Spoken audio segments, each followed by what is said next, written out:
preventivas registrales,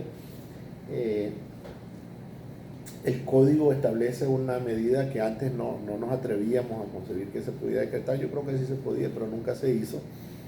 Pero ahora sí está establecida de forma expresa, que es el cese provisional de una actividad, la abstención de realizar una conducta o la prohibición de cesar o interrumpir una prestación que estuviera llevándose a cabo. Esa es una medida muy interesante, porque es una especie de interdicción que podría ser positiva o negativa, y que muy poco la he visto yo. Por ejemplo, imagínense que una junta de accionistas de una sociedad anónima decide vender un inmueble a un precio muy por debajo de su valor real, tal vez con la única finalidad de que los accionistas mayoritarios quieren despojar a los accionistas minoritarios de ese bien, y entonces suponga que, qué sé yo, un accionista mayoritario de más del 51% de la composición accionaria de una sociedad decide vender el bien en detrimento del patrimonio de la sociedad, y estos socios vienen, estos minoritarios vienen y promueven un procedimiento arbitral con la finalidad de que se declare la nulidad de esa decisión, podría ser por un defecto formal o por una razón sustancial. Sin embargo, el riesgo que corren es que entre el momento en que se generan todas las actuaciones y el momento que se dicte la resolución, probablemente ya el bien está vendido y ya no hay nada que discutir. Entonces, perfectamente cabría como medida cautelar una orden de abstenerse de ejecutar la venta mientras no se dilucide si era legítimamente realizado o no. Ese es un mecanismo muy interesante, porque va en los dos sentidos: o prohibir una conducta o impedir que se deje de realizar una prestación mientras no se resuelva el conflicto. Luego hay una regla que es extraordinariamente importante, porque a veces pareciera que hay un número cláusulo, pero no es así. El artículo 344 del CPCN establece que se puede pedir la adopción de cualquier medida cautelar que se estime necesaria para asegurar la efectividad de la protección jurisdiccional, así como aquellas de ciertos derechos previstos en la ley o instrumentos internacionales. Significa que debemos tener absoluta claridad de que ya no existe un número clausus de medidas cautelares. Existe un abanico, o sea, existe un catálogo básico, pero existe una disposición general que permite que medidas cautelares que no están específicamente nombradas en el Código Procesal Civil sean adoptadas como mecanismos de protección. Eso es extraordinariamente muy importante. El otro elemento importante es, bien, ahora cómo esas medidas cautelares se manifiestan dentro del contexto de un procedimiento arbitral. Esto está claramente establecido en la Ley 540 y luego está nuevamente recogido en el Código de Procedimiento Civil. Recordemos que la Ley 540 es anterior al Código Procesal Civil nuevo. Entonces, en primer lugar, la Ley 540 establece, el artículo 29, de que no es incompatible la adopción de medidas cautelares por una autoridad judicial con la existencia de un procedimiento arbitral. No es incompatible. O sea, que por el hecho de que fuimos ante el juez a solicitar una medida cautelar, no deja de tener validez todo lo que hemos acordado dentro del contexto del procedimiento arbitral. Y esto podría ser anterior al procedimiento arbitral o ya con un procedimiento arbitral en curso. Y ahí el código deja claras esas dos opciones. ¿Qué podría suceder, por ejemplo? Que vayamos ante el juez, no existe todavía el procedimiento arbitral, no hemos empezado el arbitraje, no tenemos tribunal integrado, o sea, no hay a quien pedirle medidas cautelares. Esto en la ley nicaragüense, ¿verdad? En algunos organismos como ICC sí se puede pedir medidas cautelares aún antes que se integre el tribunal, pero eso es un comentario, digamos, aparte. En nuestro contexto, si no está conformado el tribunal arbitral, no hay a quien pedirle, digamos, en sede arbitral el decreto de medidas cautelares. Entonces lo que podría suceder es que vayamos al juez a solicitar esas medidas cautelares, que se decreten, que se ejecuten y que luego la bonificación, como le llamamos al soportar las medidas cautelares, se realice ya en sede arbitral. Eso es totalmente posible y totalmente lícito. Pero también, y ese punto es interesante, que les decía que yo nunca lo he visto, está en la ley, el artículo 43 de la ley de arbitraje establece con absoluta claridad y certeza que el árbitro, el tribunal arbitral, tiene la facultad de decretar medidas cautelares. No puede ejecutarlas, ¿verdad? Porque los tribunales arbitrales no tienen esa capacidad de coerción que le es exclusiva a la jurisdicción ordinaria. Sin embargo, sí pueden decretar las medidas cautelares y deberían de ser de obligatorio cumplimiento. Ahora, a pesar de que no está dicho de una forma tan clara, ¿qué debería de suceder si estas medidas cautelares se piden en sede arbitral?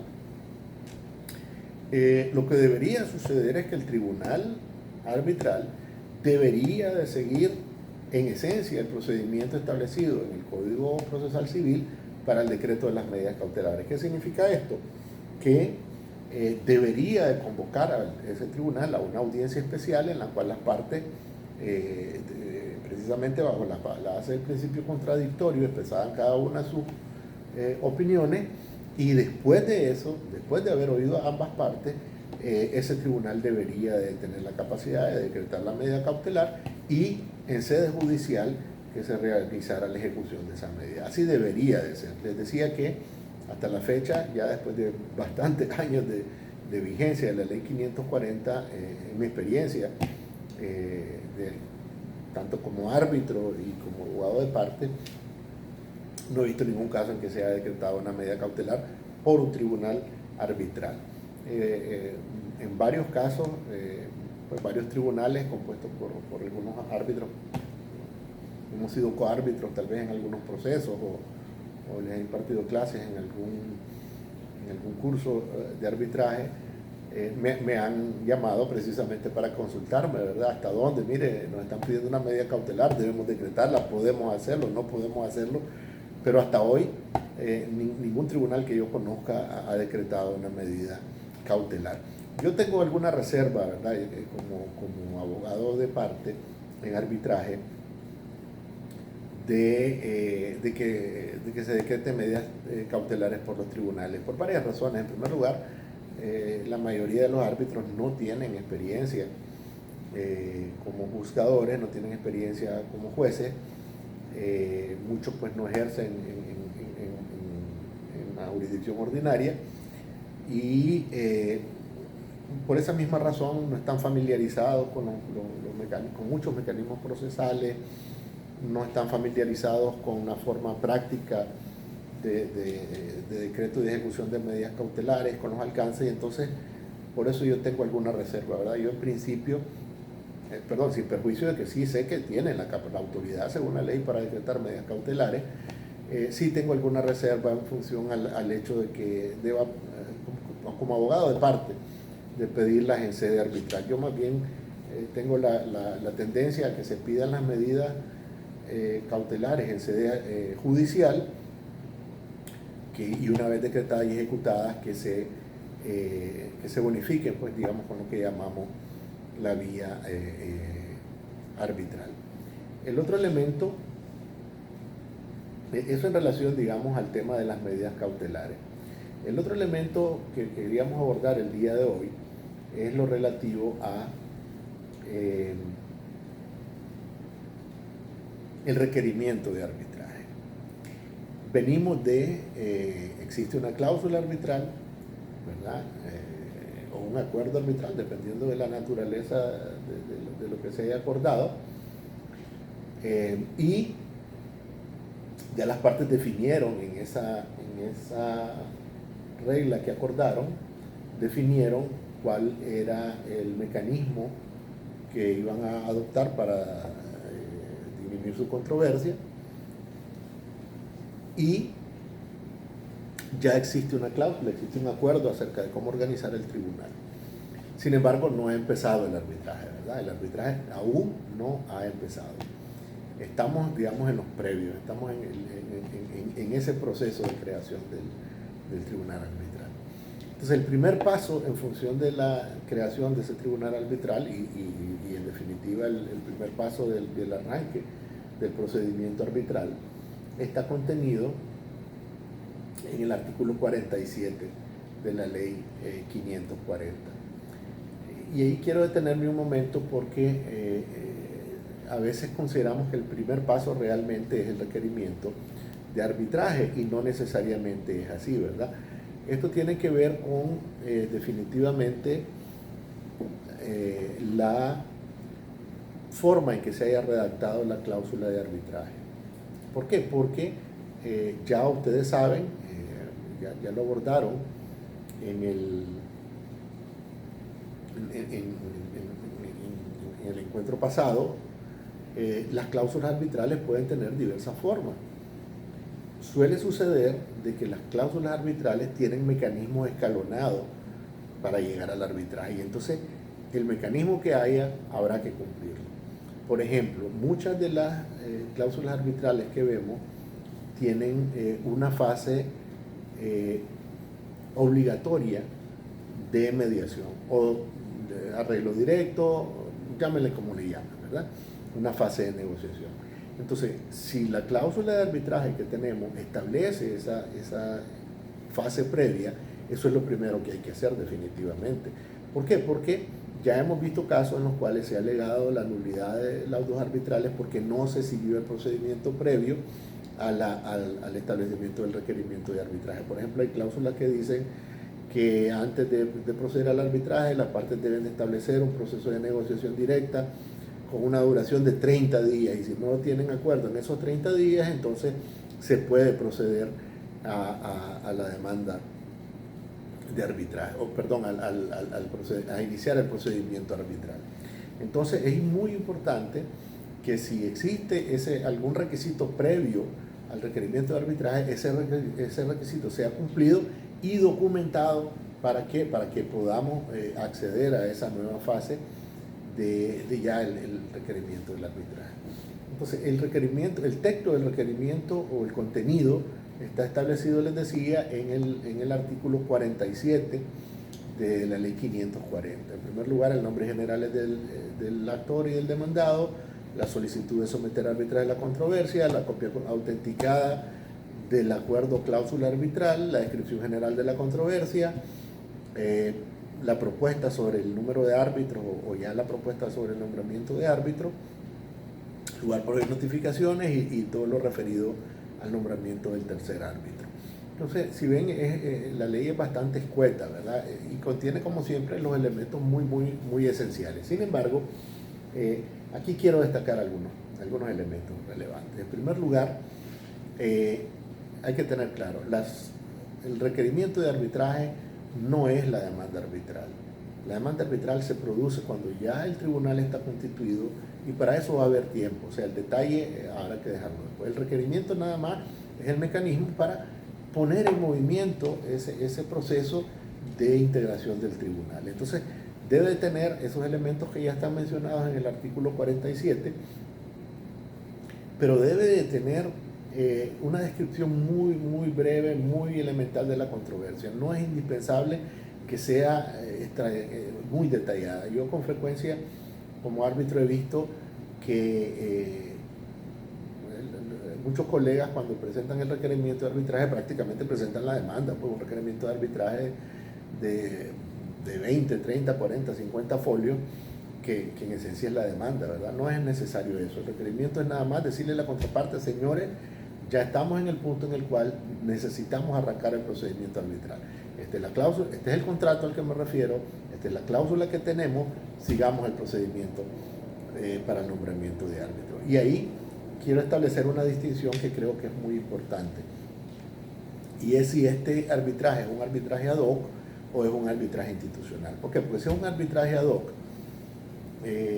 mi recomendación es que este requerimiento de arbitral se realice a través de la vía judicial.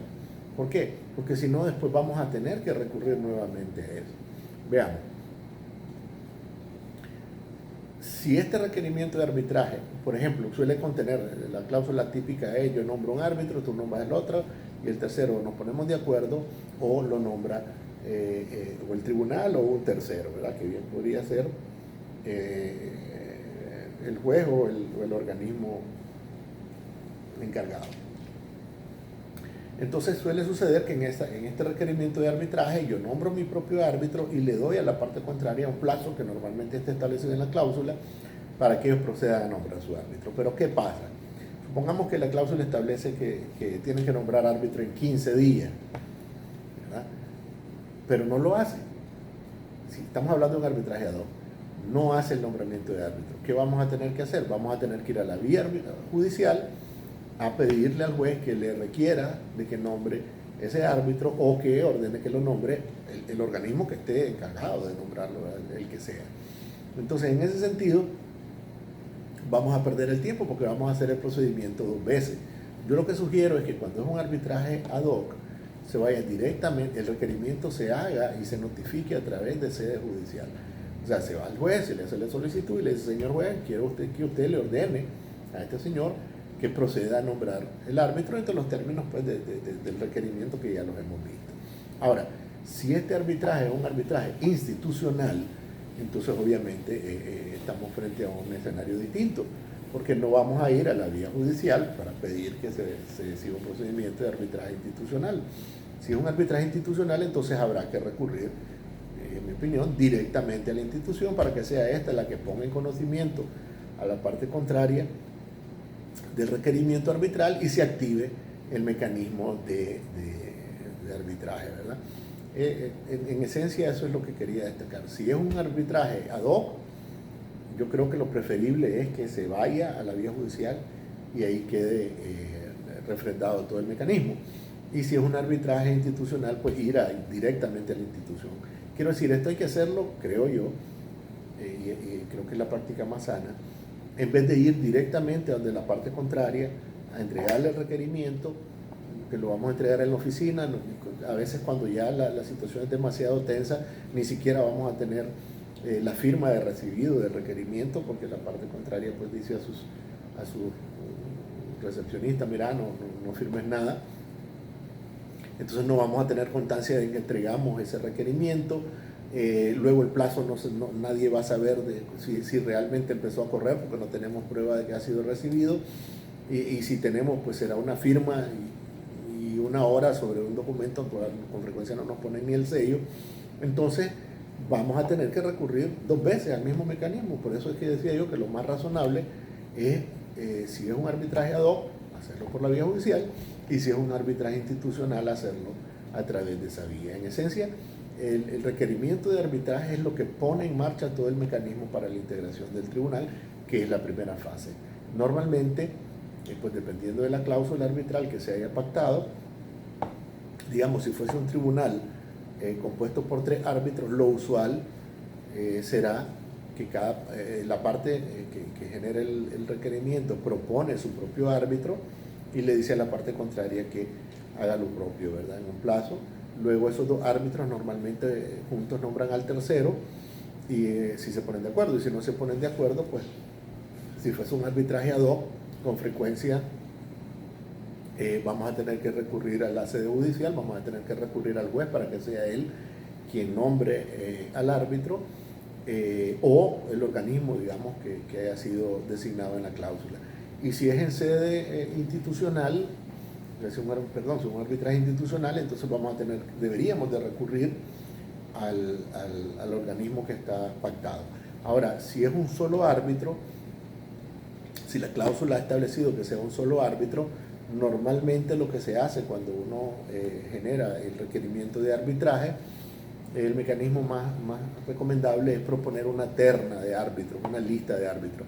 Porque normalmente si la parte que está generando el requerimiento de arbitraje propone un solo árbitro, es muy poco probable que la parte contraria esté de acuerdo que ese sea el árbitro único que resuelve el proceso.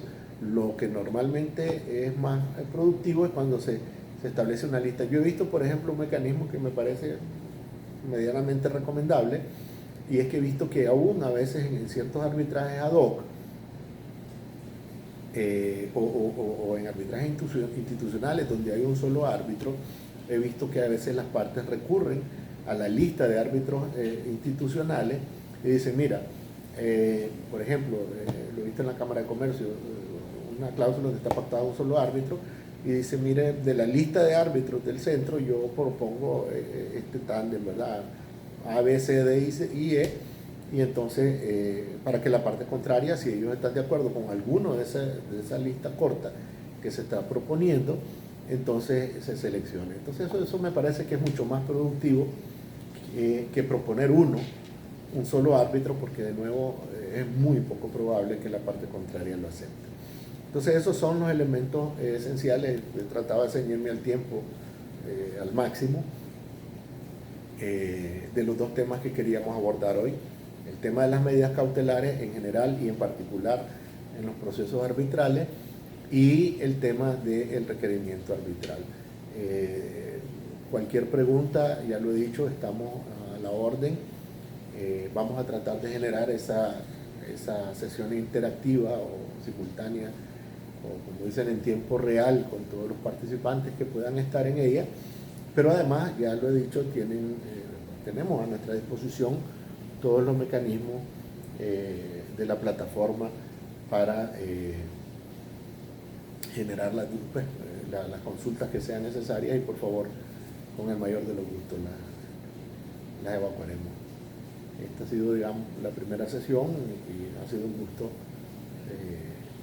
estar a la disposición de ustedes para cualquier duda. Gracias.